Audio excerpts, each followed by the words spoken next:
તમે વિડીયોમાં જોઈ શકો છો કે બાળકના ફી એક બાદ એક બાળક આરણ્યના વાળની લટ કાપે છે।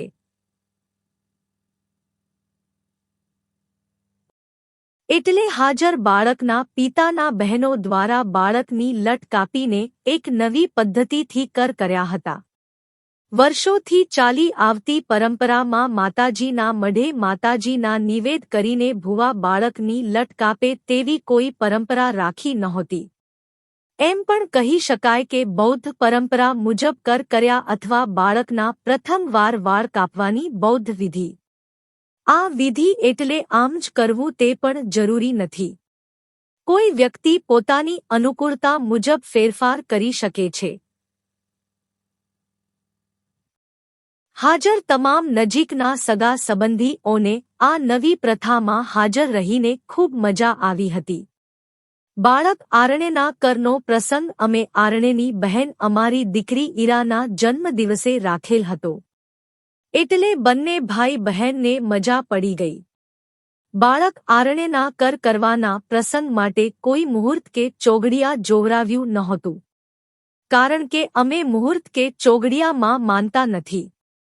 આપણા કોળી ઓબીસી એસસી એસટી પછાત સમાજમાં જન્મથી મરણ સુધીના વિવિધ કર્મકાંડ કરતા હોય છે। કર્મકાંડ કરવા ફરજિયાત નથી। કોઈ પણ કર્મકાંડ ક્યાંય લખેલ નથી। એટલે આપણી અનુકૂળતા મુજબ પ્રસંગનું આયોજન કરી શકાય।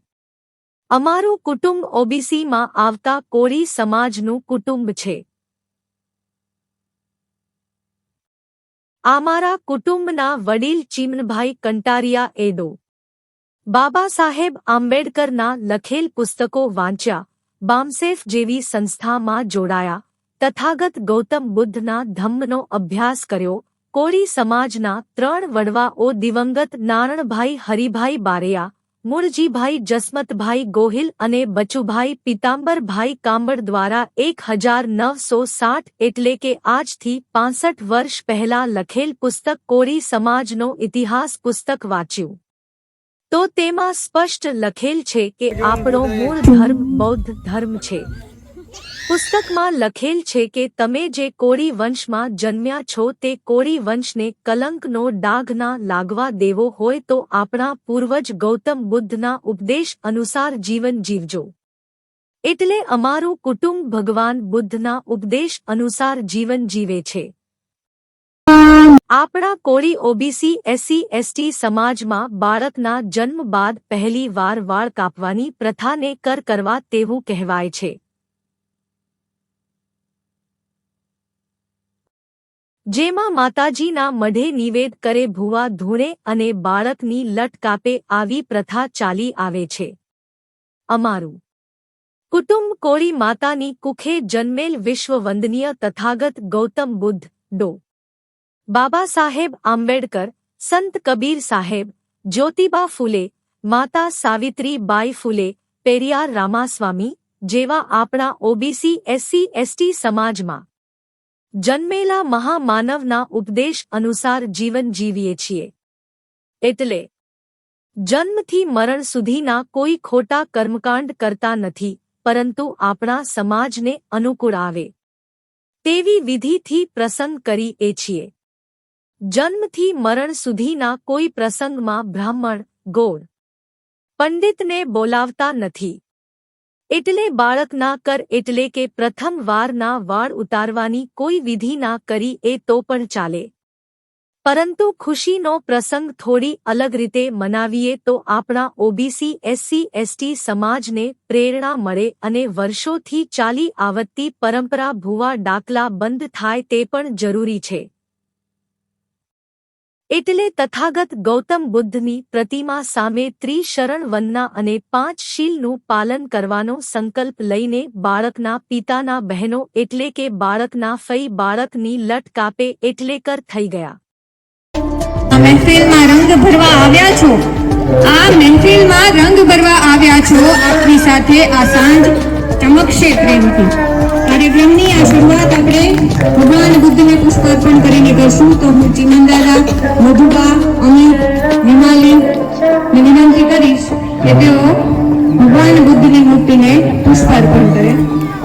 હેલો હેલો बुद्धं शरणं गच्छामि धम्मं शरणं गच्छामि धम्मं शरणं गच्छामि संघं शरणं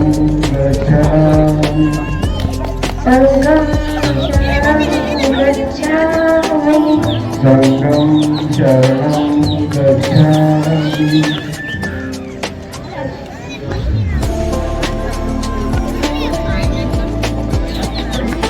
અંતિમ બોલશે એ બોલે પછી તમારે બધાને બોલો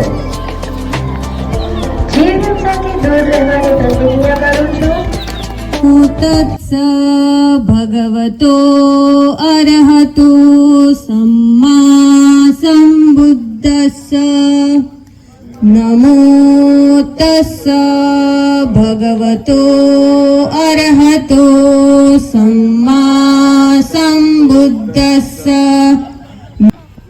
ત્રિશરણ બુદ્ધં શરણં ગચ્છામિ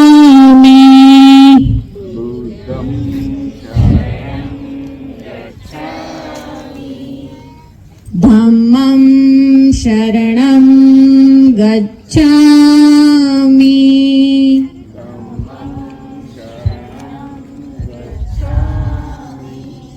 સંઘં શરણં ગચ્છામિ